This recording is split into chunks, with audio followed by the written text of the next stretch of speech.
શહેર નજીક bill canal વિસ્તાર અને આ વિસ્તારના સ્થાનિકો એટલે કે રહીશોએ આ એક અલગ અંદાજમાં વિરોધ કર્યો છે. કિચડમાં સૂઈને વિરોધ કર્યો છે. તેઓ કહી રહ્યા છે કે અહીંયા અનેક સમસ્યાઓ છે, વારંવાર રજૂઆત કરવા છતાં પણ નિરાકરણ નથી આવતું.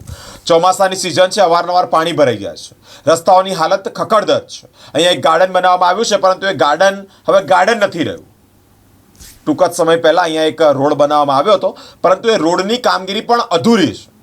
વારંવાર અનેક વાર આ જે સમસ્યાઓ છે તેઓની રજૂઆત કરવા છતાં પણ નિરાકરણ ન આવતા કિચડમાં ઊંઘી, કિચડમાં સૂઈ અને એક અનોખી રીતે વિરોધ કરવામાં આવી રહ્યો છે. તેઓ કહી રહ્યા છે સ્થાનિકો કે ભાજપનો વિસ્તાર છે એટલે કે ભાજપના સમર્થનમાં છે, પરંતુ કામકાજ ન થતા આજે આ આંદોલન કરવા એટલે કે ઉગ્ર વિરોધ કરવાનો નોબત આવી છે.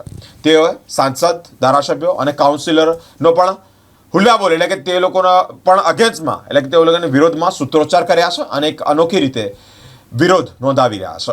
અહીંયા બધી જ પ્રકારની તકલીફ છે. ખાડા રોડ રસ્તા બહુ જ ખરાબ છે, લાઇટો ઘરે વારંવાર જતી રહે છે અને થોડી નજીઓ પણ વરસાદ પડે છે તો ઘૂંટણસમાં પાણી અહીંયા ભરાઈ જાય છે.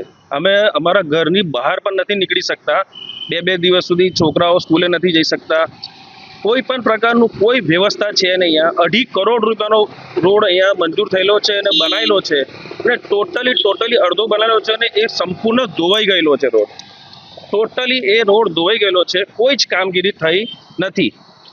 આ જે પણ આપદા છે એ કુદરતી આપદા નથી, આ માનવ સર્જિત આપદા છે. આ આપદામાં હું પાક્કું ઠેરાવું ને તો અમારા કાઉન્સિલરો અને જે અમે ચૂંટ્યા છે પ્રતિનિધિ એમની ફેલિયર છે, એમનું ટોટલી ફેલિયર છે.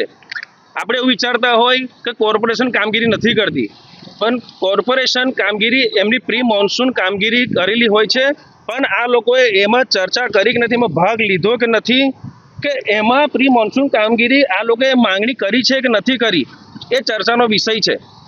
અમારા કાઉન્સિલરો અત્યારે અમે લોકોએ ચૂંટ્યા છે, એમને ચૂંટ્યા છે, અમે લોકો એક સ્થાન પર બેસાડ્યા છે. એમનું કામ છે કે આ અહીંયા આવીને જોવું. શ્રી કૃષ્ણ ભગવાન પર નગર યાત્રાએ નીકળે છે, પણ અમારા કાઉન્સિલરો, અમારા પ્રતિનિધિઓ નગર યાત્રાએ નીકળતા નથી.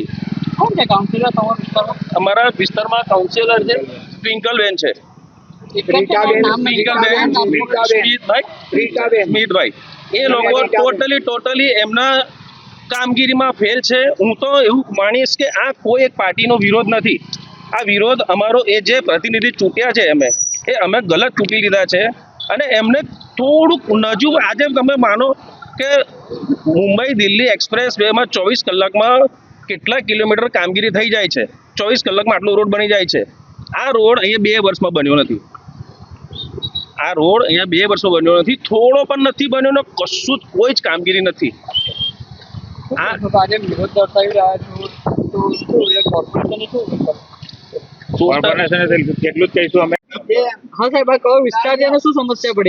હવે આ વિસ્તાર છે બિલ, જે આપણે નવો હમણાં ડેવલપ થયેલો છે, પણ આ તમે જોઈ શકો છો અહીંયા આગળ કંઈ ડેવલપ જેવું કશું છે નથી. બીજું કે આ વિસ્તાર આવે છે લોકસભા છોટાઉદેપુરની, બરાબર છે, જે વડોદરામાં નથી લાગતી. હવે છોટાઉદેપુરના સાંસદ કોણ છે એ અમને નથી ખબર. આ વિસ્તાર આવે છે વિધાનસભાનો, એ ડભોઈનો આવે છે. હવે ડભોઈના છે શૈલેષભાઈ મહેતા, એ સટ્ટા સાહેબ, એ અહીંના લાગે છે.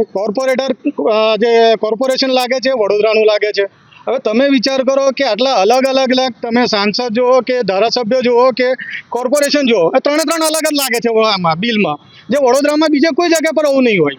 અને એમાં પણ આ તમે આ વિસ્તારની હાલત જુઓ કેવી છે કે આ ચોમાસામાં તમને અહીંયા આગળ બોટ ફરતી દેખાશે જ. જે હમણાં તમને અમે જે બધું બતાવ્યું છે કે અહીંયા રોડ નથી, ગાર્ડન નથી, છોકરાઓને રમવા માટે કોઈ મેદાન નથી, સ્ટ્રીટ લાઇટો નથી.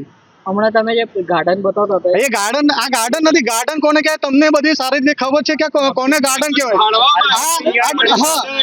આ ખાલી પૈસા કમાવા માટેનું સાધન રાખેલું છે કે જેમાં એ લોકો પૈસા બનાવી ગયા છે. બધા રોડ માટે બી પૈસા બનાવી ગયા છે. કોર્પોરેટરો હોય કે પછી ધારાસભ્યો હોય કે પછી સાંસદ સભ્ય હોય કે કોન્ટ્રાક્ટર હોય કે ગમે તે નેતા કોર્પોરેશનના કોઈ પણ હોય, બધા જ એમાં હોય અને બધે કમ્પ્લેનો કરી છે, કશું થતું નથી. એટલે અમે છેલ્લે હવે કંટાળ્યા છે કે હવે અમે આંદોલનના માર્ગે ચાલીએ છીએ. હવે પછીની જે અમારી જે પછીનો જે ભાગ છે ને, એ ભાગ સ્વરૂપે અમે આ દરેક વસ્તુનું જે કામ થાય છે ને એની એક કમિટી બનાવવાના છે. કંઈ પણ થશે ને તો આરટીઆઈના માધ્યમથી અમે લોકો જાંચ કરીશું કે એમાં કેટલા રૂપિયા ફાળવ્યા છે, કેટલી મુદ્દત માટે છે અને કેવી રીતે છે. એ અમે એક અમારી કમિટી બનાવીશું. હવે અમે છોડવાના નથી. અમે અમારી કમિટી ક્વોલિટી બી અમે ચેક કરીશું. ક્વોલિટી બી ગેરીમાં આપીશું. અમે અમારા પૈસે ગેરીમાં આપી અને ક્વોલિટી ચેક કરાવીશું. કેટલા સમય માટેનો કોન્ટ્રાક્ટ આપ્યો છે એ સમયની અંદર પૂરો થાય છે કે નહીં. જે દિવસે પૂરો ના થાય એ દિવસે અમે લોકો ત્યાં જઈને બેસી જઈશું કે ભાઈ તારું કામ પૂરું થઈ ગયું છે, તને આટલો સમય આપેલો છે. તમે તમારા જે ફેમિલી મેમ્બર છે એ લોકોને લઈને અહીંયા આવો, અહીંયા રહો, એમની જોડે અહીંયા એક બે વાર પસાર થાવ તો તમને અહેસાસ થશે કે અમે અમારા ફેમિલી સાથે કેવી રીતે રહીએ છીએ. વાત કરીએ તો ઘણા સમયથી છેલ્લા અઠવાડિયામાં ઓછામાં ઓછા 7 થી 8 લોકો અહીંયા પડ્યા છે અને વાતમાં એવું પણ છે કે 2 થી 3 ભાઈને તો ફ્રેક્ચર પણ થયા છે. તો આ બધી જે પ્રોબ્લેમો થાય છે એનો જવાબદાર કોણ? એટલે એનો અમને જવાબ આપો. અને કહીએ છે, કમ્પ્લેન કરીએ છે તો પેલું કે ને રફુ કરીને જતા રહે છે.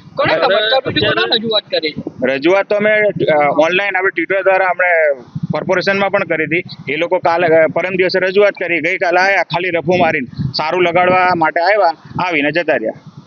આગળ કોઈ એ નથી. અને રજૂઆત કરીએ તો કે વરસાદ બંધ થવા તો પછી કરીએ. એના પહેલા પણ ઘણો વરસાદ બંધ થઈ ગયો. આની પહેલા પણ એક નાનો વરસાદ પડ્યો તો આખા ખાડા થઈ ગયા હતા. આગામી ઇલેક્શન આવશે તો વોટ કરશો? ના કરીએ. આગામી ઇલેક્શન આવશે તો વોટ તો અમે કરીશું જ. પણ આ વખત જે સ્થાનિક ચૂંટણી છે એમાં અમને જે સપોર્ટ કરશે ને કોઈ જ અમે લોકો પક્ષને વોટ નહીં કરીએ. જે સ્થાનિકમાં જે અમને લોકોનું આઈને ઊભું રહેશે, કોઈ ભાજપ કોંગ્રેસ આપ એવું અમે નહીં કરીએ. અમારી સાથે જે આઈને અમે તકલીફમાં ઊભા રહેશે અમે એને વોટ કરીશું. તમે અત્યારે એવું વિચારતા હશે કે અમે લોકો ભાજપના વિરોધી છે, ના એવું નથી.